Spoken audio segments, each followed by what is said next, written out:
کربلا کی تاریخ آپ کی نگاہ کے سامنے ہے کہ جتنے یزیدی تھے جنہوں نے نبی کے شہزادوں پر ظلم کیا اور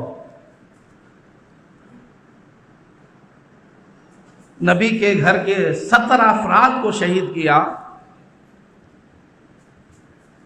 اور ان کے جسموں پر گھوڑے دوڑا دیے،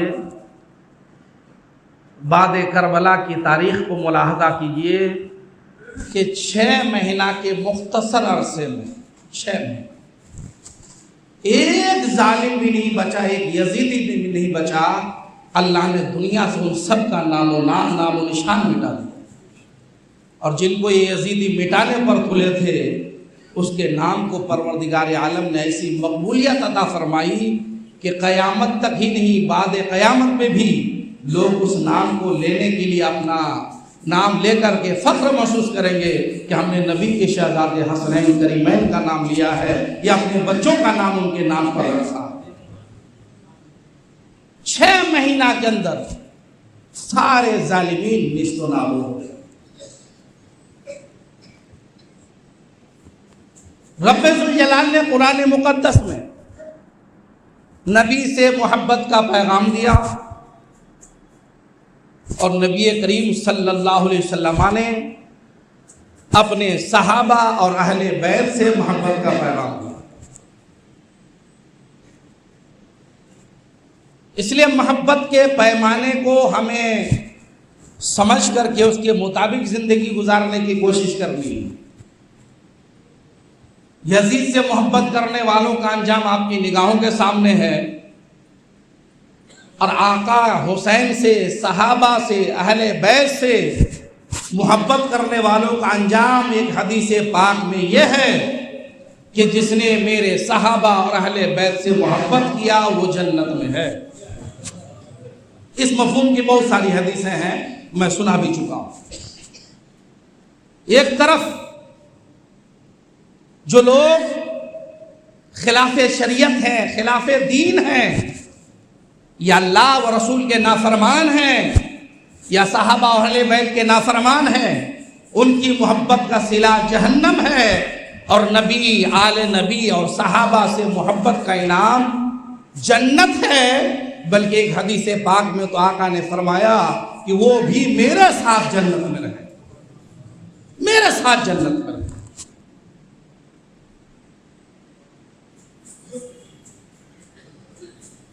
بخاری شریف کی ایک مشہور حدیث پاک، اللہ تعالی اداؤں کو دیکھتا ہے۔ یقیناً اسلام کے اندر عمل کا بہت بڑا دخل ہے۔ نماز، روزہ، حج و زکوٰۃ کسی صورت معاف نہیں، اور نہ ہی کوئی اس کو ہلکا جانے نہ ہلکے میں لے، یہ ارکان اسلام ہیں۔ لیکن محبت کے پیمانے دیکھیں۔ بخاری شریف کی معروف حدیث پاک، نبی کریم صلی اللہ علیہ وسلم جلوہ گر ہیں، ایک صحابی آئے، آنے کے بعد عرض کرتے ہیں یا رسول اللہ علیہ الصلاۃ والسلام، قیامت کب قائم ہوگی؟ کب قیامت قائم ہوگی؟ اللہ کے نبی نے فوراً کوئی جواب نہیں دیا، میرے آقا نماز کے لیے تشریف لے گئے، صحابہ بھی نماز کے لیے تشریف لے گئے۔ جب نماز پڑھ کر کے میرے آقا واپس آئے تو آقا فرماتا ہے سائل، وہ سوال کرنے والا جو قیامت کے بارے میں سوال کر رہا تھا کہاں ہے؟ وہ صحابی حاضر ہوئے، لبیک یا رسول اللہ، حضور میں حاضر ہوں، میں نے ہی سوال کیا تھا۔ دیکھیے سوال و جواب کا بھی معیار آقا بتاتے ہیں۔ اس نے سوال کیا حضور قیامت کب قائم ہوگی؟ فوراً حضور نے جواب نہیں دیا، نماز سے فارغ ہو گئے، پھر انہیں بلایا۔ ابھی بھی میرے آقا دوسرے انداز میں جواب دیتے ہیں۔ آقا جواب دیتے ہیں کہ قیامت کے بارے میں، جی حضور میں قیامت کے بارے میں پوچھ رہا ہوں۔ آقا نے فرمایا تم نے اس کے لیے تیاری کیا کیا؟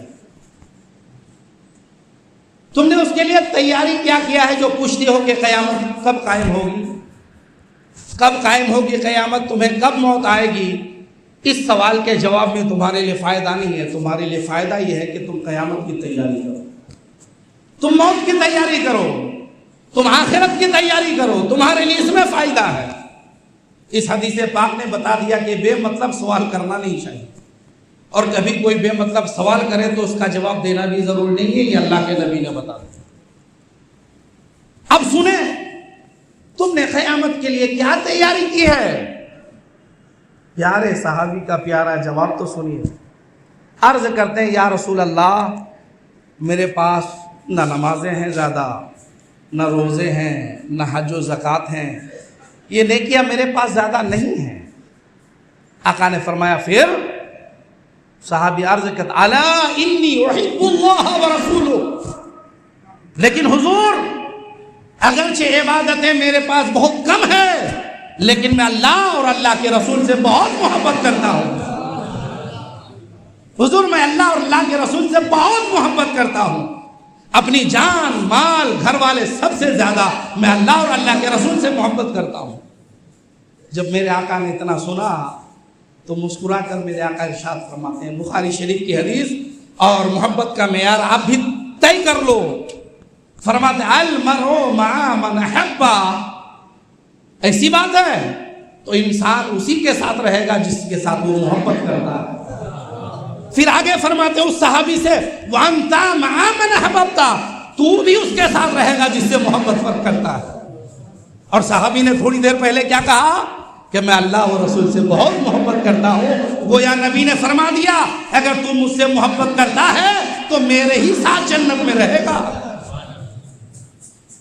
المرء مع من احب، انسان اس کے ساتھ رہے گا جس کے ساتھ وہ محبت کرتا ہے۔ اور دوسری حدیث میں آقا نے ارشاد فرمایا من احبنی کان معی فی الجنہ، جس نے مجھ سے محبت کیا وہ میرے ساتھ جنت میں رہے گا۔ جس نے مجھ سے محبت کیا وہ میرے ساتھ جنت میں رہے گا۔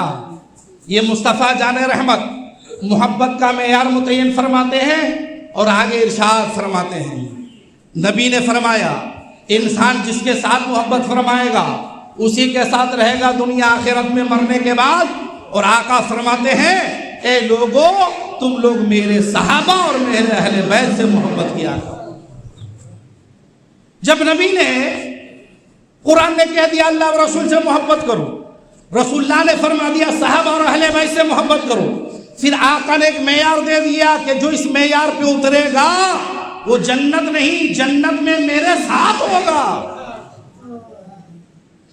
اب حضرت مولا علی شیر خدا مشکل کشا کرم اللہ تعالیٰ وجہ الکریم نے اپنے بیٹوں کا نام ابو بکر رکھا، عمر رکھا، عثمان رکھا۔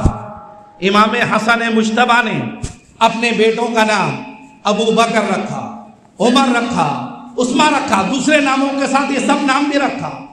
مولا علی شیر خدا مشکل کشا سے کسی پوچھنے والے نے پوچھ دیا، اور اس پوچھنے والے کو ہم سلام کرتے ہیں کہ تم نے پوچھ کر کے ہمارے ایمان و عقیدہ کو بچایا ہے۔ مولا علی سے پوچھا کہ آپ نے اپنے بیٹے کا نام ابو بکر عمر عثمان رکھا، تو مولا علی فرماتے ہیں ان سے محبت کی وجہ سے اور اس نام سے برکت حاصل کرنے کی وجہ سے۔ یہ حضرت مولا علی شیر خدا مشکل کشا جو باب العلم ہے، جو قرآن کو جانتے ہیں، احادیث مبارکوں کو جانتے ہیں، نبی کی طبیعت کو جانتے ہیں، مزاج شریعت جانتے ہیں، وہ فرماتے ہیں میں نے اپنے بچوں کا نام ابو بکر و عمر و عثمان اس لیے رکھا مجھے ان سے محبت ہے، نیز مجھے ان ناموں سے برکت حاصل کرنا مقصود ہے۔ امام حسن نے بھی یہی۔ اب صدیق اکبر سے دیکھو، حضرت صدیق اکبر کہتے ہیں، حدیث پاک ہے سیاستہ کی بھی حدیث، حضرت صدیق اکبر کہتے ہیں حضور کو راضی کرنا چاہتے ہو؟ لوگوں نے کہا صدیق کون ہے جو حضور کو راضی نہ کرنا چاہے، حضور کو کون ہے جو خوش نہ کرنا چاہے؟ تو یار غار کہتے ہیں کہ اگر حضور کو راضی کرنا ہے تو علی فاطمہ حسن حسین کو راضی کر لو، حضور راضی ہو جائیں گے۔ یہ محبت کا پیمانہ صحابہ پیش کر رہے ہیں، صدیق اکبر کہہ رہے ہیں کہ اگر حضور کو راضی کرنا ہے تو حضور کی رضا کو نبی کے گھر والوں میں تلاش کرو، نبی کے اہل بیت میں تلاش کرو۔ ارے نبی کے گھر والے اگر تم سے راضی ہو گئے تو مصطفیٰ راضی ہو گئے، آقا راضی ہو گئے۔ یہ محبت کا معیار صحابہ طے کر رہے ہیں کہ آپس میں ایک دوسرے سے محبت کرنا چاہیے اور کن لوگوں سے محبت کرنا چاہیے اور کن سے محبت نہیں کرنا چاہنا. حضرت امام حسین کی شہادت کے بعد جب سر انور آقا حسین کا مردود جہنمی یزید کے پاس لے جایا گیا، عبید اللہ ابن زیاد کے پاس لے جایا گیا، اس وقت صحابہ کرام موجود تھے، عمر کافی ہو گئی تھی. ابن زیاد نے بھی امام حسین کے سر پر عصا سے، ہاتھ میں جو لکڑی تھی اس سے اشارہ کیا، یزید نے بھی یہی کیا. دونوں جگہ دو صحابی ملے اور دونوں جگہ ارشاد فرمایا نادان جہنمی کیوں ایسا کر رہا ہے؟ آقا حسین نبی کے بیٹے کے چہرہ مبارک پہ تو لاٹھی مار رہا ہے، ڈنڈا سے ان کو ہلا رہا ہے. ارے ہم نے اس مصطفیٰ جان رحمت کو دیکھا اسی سر حسین کو کبھی چوم رہے ہیں کبھی چوم رہے ہیں. تو بچے گا نہیں. نبی کریم صلی اللہ علیہ وسلم نے اس سر سے اتنی محبت فرمایا ہے، ان صحابہ نے بھی طے کر دیا کہ محبت کس سے کرنا ہے آپ کو. اور یہی قرآن نے بھی فرمایا ہے. محبت کا معیار طے کیا ہے ان لوگوں نے، اور اس محبت کا صلہ اور انعام دیکھیے. حضرت سیدنا امام زین العابدین رضی اللہ تعالیٰ عنہ، آقا حسین کے بیٹا مظلوم کربلا جو کربلا میں موجود تھے، گزشتہ جمعہ ان کی کچھ شان مجھ سے آپ نے سماعت کی. کل ان کے عرس کا دن تھا، 18 محرم الحرام کو ان کا یوم شہادت، یوم وصال. ہشام بن عبد الملک، گزشتہ جمعہ آپ نے یہ واقعہ سنا تھا، حج کو پہنچا تھا، لوگوں نے دھکا دے دیا، آقا کا بیٹا پہنچا، لوگوں نے راستہ چھوڑ دیا. جب ہشام بن عبد الملک جو وقت کا بادشاہ ہے بظاہر اپنی یہ توہین ہوتے دیکھا کہ یار مجھے تو دھکا مار کر کے باہر کر دیا، حجر اسود سے لوگوں نے کوئی اہمیت نہیں دی، اور جب نبی کا بیٹا امام زین العابدین آیا ہے تو لوگوں نے حجر اسود کے خانہ کعبہ کو دیکھنا چھوڑ کر کے نبی کے بیٹے کو دیکھنا شروع کر دیا. اس نے خفت محسوس کیا. انہی کے کارندوں میں سے کسی نے پوچھا یہ کون ہے؟ حالانکہ وہ مردود جانتا تھا کہ آقا حسین کے بیٹے امام زین العابدین ہیں. اپنی عزت کو ذلت کو چھپانے کے لیے کہا مجھے نہیں معلوم. اتفاق سے وہاں ایک شاعر فرزدق بھی موجود تھا. سنیے اللہ تعالیٰ کو کون سی ادا کب پسند آ جائے. جب اس نے یہ بات کہی، حج میں ایک فرزدق عربی شاعر تھا، وہ بھی پہنچا ہے. اس کی تعریف یہ ہے کہ وہ شاعر گناہوں میں ڈوبا رہتا تھا، عبادات سے اس کو زیادہ سروکار نہیں تھا، بڑا خراب انسان تھا، گناہوں میں ڈوبا تھا. مگر کہتے ہیں کہ محبت کہیں نہ کہیں کام آ ہی جاتی ہے. اس لیے دیوانوں محبت کرنا ہے تو نبی کی آل سے محبت کرو، نبی کے صحابہ سے محبت کرو، پھر انعام دیکھو. جب بادشاہ وقت نے یہ بات کہی مجھے معلوم نہیں وہ کون ہے، ان کو برا لگ گیا. یہ فرزدق شاعر وہی ہیں جب آقا حسین کربلا کے لیے جا رہے تھے کوفہ کے لیے، راستے میں ان سے ملاقات ہوئی تھی.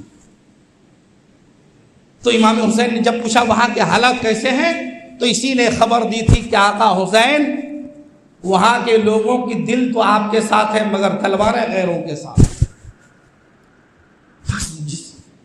سمجھ لے کہ کربلا وہاں ہوا مگر حالات آج بھی اسی طرح کے ہیں تقریباً، کہ دل تو آپ کے ساتھ ہے مگر تلواریں دوسروں کے ساتھ. خوف ڈر، اسی خوف اور ڈر کو جس نے توڑا قوم کے دلوں سے نکالا، اسی کو ہم لوگ امام حسین کہتے ہیں کہ بغیر کسی کا خوف کیے، بغیر کسی کا ڈر کیے جو بابانگے دوحل حق کا اعلان کرے اور حق کا ساتھ دے، وہی پیغام کربلا ہے، وہی آقا حسین کا سچا غلام. یہ فرزدق شاعر جو عملی اعتبار سے بڑا کمزور، گناہ میں ڈوبا ہوا، اس کی غیرت بیدار ہو گئی. نبی کے بیٹے کو پہچانتا اور کہتا ہے کون ہے؟ میں نہیں جانتا. اس نے برملا فوراً امام زین العابدین اور آقا کے گھر والوں کی شان تقریباً 27-28 شعر میں بیان کیا کہ ہشام تمہارے یہ کہنے سے کہ تم نبی کے بیٹے کو نہیں جانتے ان کی شان نہیں گھٹے گی. ارے یہ اس مصطفیٰ جان رحمت کے گھرانے سے تعلق رکھتے ہیں جس نبی کے صدقے میں اللہ نے کائنات کو بنایا. 27-28 شعر انہوں نے امام زین العابدین کی شان میں کہے اور آقا کی شان میں, نبی کے گھر والوں کی شان میں. برمحل فی الودی کہتے ہیں جب وہ اشعار آ گئے انہوں نے کہہ دیے وہ اشعار, تو اس زمانے کے تابعین, محدثین, فقہا صرف امام زین العابدین اور نبی کے گھر والوں کی تعریف کرنے کی وجہ سے اس فرزدق کے بارے میں سب نے لکھا, سب نے, کہ پروردگار عالم نے فرزدق کے سارے گناہ کو معاف کر دیا. صرف نبی اور آل نبی کی شان میں ان اشعار کو لکھنے کی وجہ سے اللہ کی ذات سے یقین ہے کہ فرزدق کو جہنم کی آگ نہیں چھوئے گی, وہ اولے فرصت میں جنت میں جائے گا. یہ معیار تابعین نے, صحابہ نے, دوسرے لوگوں نے قائم کیا کہ تمہاری محبت کیسے لوگوں سے ہونی چاہیے. اگرچہ عملی اعتبار سے تھوڑا سا کمزور بھی ہو, لیکن اگر محبت نبی, صحابہ, اہل بیت اطہار, نبی کے شہزادوں سے ہے تو انشاءاللہ تعالی یہ محبت رائے گا نہیں جائے گی. میاں یہ محبت رائے گا نہیں جائے گی. امام زین العابدین رضی اللہ تعالیٰ عنہ کی بارگاہ میں کچھ لوگوں نے اشعار پیش کیے. فرزدق بھی آیا کہ فی البدی اشعار کہے تھے, اور وہ اشعار جو قصیدہ میمیہ کے نام سے مشہور ہے, عربی شاعری کے اندر بہت اہمیت ہے اس کی. تو امام زین العابدین نے کچھ دراہیم نبی کے گھر والوں کا جو طریقہ ہے عطا کر دیا. تو یہ فرزدق شاعر کہتا ہے, حضور میں گنہگار ضرور ہوں, پاپی ضرور ہوں, خطا کار ضرور ہوں, اور میں اشعار لکھ لکھ کر کے لوگوں سے, بادشاہوں سے ضرور پیسہ لیتا ہوں, لیکن حضور میں نے جو وہاں اشعار کہے آپ کی شان میں, آپ کے گھر والوں کی شان میں نے کسی لالچ میں نہیں کہے, آپ کی محبت میں کہا, آپ کی الفت میں کہا. حضور اس پر مجھے انعام نہ دیں. آقا امام زین العابدین کہتے ہیں تمہاری محبت اپنی جگہ ہے, لیکن نبی کا بیٹا جب ایک بار دے دیتا ہے پھر واپس نہیں ہوتا. ہماری طرف سے یہ تحفہ قبول کر لو.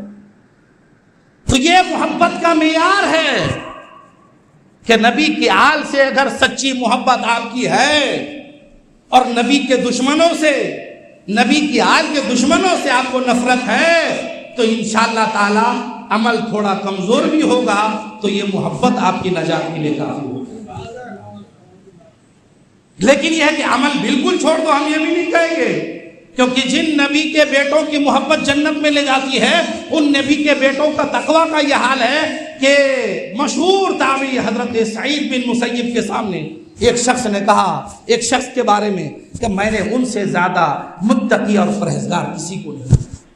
کیا عبادت کرتا ہے, کیا ریاضت کرتا ہے, کیا بندگی کرتا ہے. تو حضرت سعید بن مسیب اس شخص سے فرماتے ہیں کہ تم نے علی بن حسین یعنی امام زین العابدین کو دیکھا ہے؟ انہوں نے کہا نہیں میں نے نہیں دیکھا.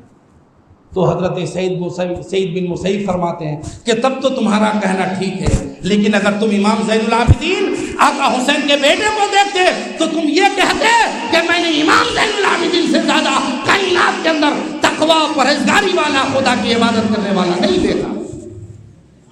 یہ وہ تابعی کہتے ہیں سعید بن مسیب جو خود تقویٰ پرہیزگاری کے اعلیٰ معیار پہ تھے, تابعین میں ان کی مثالیں دی جاتی ہیں.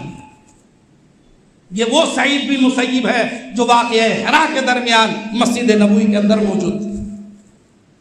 یہ وہ سعید بن مسیب ہے جب ان یزیدیوں نے واقعہ کربلا کے بعد مسجد نبوی میں گھوڑے دوڑائے, وہاں کے ستونے میں گھوڑے باندھے, 3 دن تک مسجد نبوی میں نماز نہیں ہونے دیا. یہ حضرت سعید بن مسیب دیوانہ بن کر وہاں موجود تھی. تو سب کو لوگ مارتے تھے, بھگاتے تھے, ان کے پاس جاتے تھے, دیکھتے رہے یہ تو دیوانہ چھوڑو. یہ حضرت سعید بن مسیب فرماتے ہیں میں دیوانوں کی طرح 3 دن مسجد نبوی میں رہا, نہ اذان ہوتی تھی نہ نماز یہ ہونے دیتے تھے, لیکن میں نے جب نماز کا وقت آتا تھا میں نے دیکھا کہ میرے آقا کے روزے سے اذان کی آواز آتی تھی. یہ تابعی حضرت سعید بن مسیب فرماتے ہیں کہ ان 3 دنوں میں بظاہر مسجد نبوی میں اذان نہ ہوئی، نمازیں نہیں ہونے دیا ان یزیدیوں نے، لیکن میں نے ہر نماز کے وقت سنا کہ جب جب نماز کا وقت ہوتا تھا میرے آقا کی گنبد خضرا سے اذان کیا جاتا تھا۔ یہ وہ سعید بن مسیب، یہ سعید بن مسیب فرماتے ہیں کہ جو زین العابدین کو دیکھ لے، مولا کائنات کے بیٹے کو دیکھ لے، امام حسین کے بیٹے کو دیکھ لے، تو پھر وہ برملا کہے گا کہ ہم نے کائنات کا ایسا متقی نہیں دیکھا، ایسا پرہیزگار نہیں دیکھا، ایسا عابد نہیں دیکھا۔ نام تو علی ہے مگر اس قدر عبادت کیا کہ نام ہو گیا زین العابدین، عبادت کرنے والوں کی زینت ہے حضرت امام علی بن حسین۔ تو میرے بھائی میں آپ سے یہ کہنا چاہتا ہوں کہ محبت کا ایک معیار، کیسے لوگوں سے آپ محبت کرتے ہیں، کیسے لوگوں سے آپ الفت کرتے ہیں، یہ قرآن نے بھی متعین فرما دیا، احادیث مبارکہ نے بھی متعین فرما دیا۔ ظالمین سے محبت ہے، خلاف شریعت کام کرنے والوں سے محبت ہے، غیروں سے محبت ہے، تو اندھا نتیجہ اور انعام کے لیے تیار رہو۔ اور اگر صالحین سے محبت ہے، صحابہ سے محبت ہے، اہل بیت سے محبت ہے، کربلا والوں سے محبت ہے، آقا زین العابدین سے محبت ہے، تو انجام میرے آقا نے بتا دیا پہلے ہی کہ من احبنی کان معی فی جنہ، جس نے محبت کیا مجھ سے وہ میرے ساتھ جنت میں ہوگا۔ امام زین العابدین کی محبت نبی کی محبت ہے، حسین کی محبت نبی کی محبت ہے، مولا علی کی محبت، سیدہ فاطمہ کی محبت نبی کی محبت ہے، صدیق و عمر و عثمان کی محبت نبی کی محبت ہے، اور نبی سے محبت کرنے والا نبی کے ساتھ جنت میں رہے، نبی کے ساتھ جنت۔ اس لیے ہمیں اپنی محبت کا ایک معیار قائم کرنا چاہیے، اور اپنی عملی زندگی تھوڑی سی عملی زندگی میں بیداری لانا چاہیے کہ جن کے صدقے میں جنتیں ملا کرتی ہیں، جن کو نبی نے اپنی زبان مقدس سے جنت کی بشارت دے دی ہے، ایسے لوگ تو سجدے میں ہیں، رکوع میں ہیں، نمازوں پہ نمازیں ہیں، تہجد ہیں، نوافل ہیں، حج ہیں، دیگر معاملات ہیں، ہمارے پاس تو کچھ بھی نہیں ہے، تو کم سے کم ہم وقت پہ نمازیں ہی پڑھ لیں۔ آقا، صحابہ، اہل بیت کی محبت دل میں بٹھا کر اگر ہم وقت پر نمازیں بھی پڑھ لیا ہم لوگوں نے، انشاءاللہ تعالی ہمارے اعمال کی بنیاد پر نہیں، اللہ تبارک و تعالی ضرور اپنے فضل و کرم سے اور نبی کی حال کے صدقے میں ہم سب کے گناہوں کو معاف کرے۔ اس لیے محبت کا ایک معیار قائم کرنا چاہیے، صالحین سے محبت، اللہ و رسول سے محبت، صحابہ اہل بیت سے محبت، یہ ایمان کی بنیاد ہے، ایمان کی اساس ہے۔ اگر اس محبت میں کچھ بھی کمی آ جائے تو سب تباہ ہے۔ ڈاکٹر اقبال نے کہا کہ محمد سے وفا تو نے تو ہم تیرے ہیں، یہ جہاں چیز ہے کیا لوح و قلم تیرے ہیں۔ اس لیے میرے بھائی محبت کا ایک پیمانہ اپنے دلوں کے اندر پیدا کیجئے۔ ہم دیکھتے ہیں ماحول بہت خطرناک ہے، یزیدی کارناموں سے محبت کرنے والے، یزیدی کردار سے محبت کرنے والے لوگ بھی زمانے میں پائے جاتے ہیں۔ خیر و شر کی لڑائی ہر زمانے میں رہی ہے۔ کربلا کے آقا نے ہمیں پیغام دے دیا ہے، جو حسینی خیمہ کے مطابق زندگی گزارے گا وہ نبی کے ساتھ جنت میں رہے گا، اور جو یزیدی خیمہ کے مطابق زندگی گزارے گا وہ جنت تو کیا جنت کی خوشبو بھی نہیں پائے۔ اس لیے اس معیار کے مطابق ہمیں اپنی زندگی گزارنا چاہیے۔ پروردگار عالم ہم سب کو خیر کی توفیق دے۔ السلام علیکم۔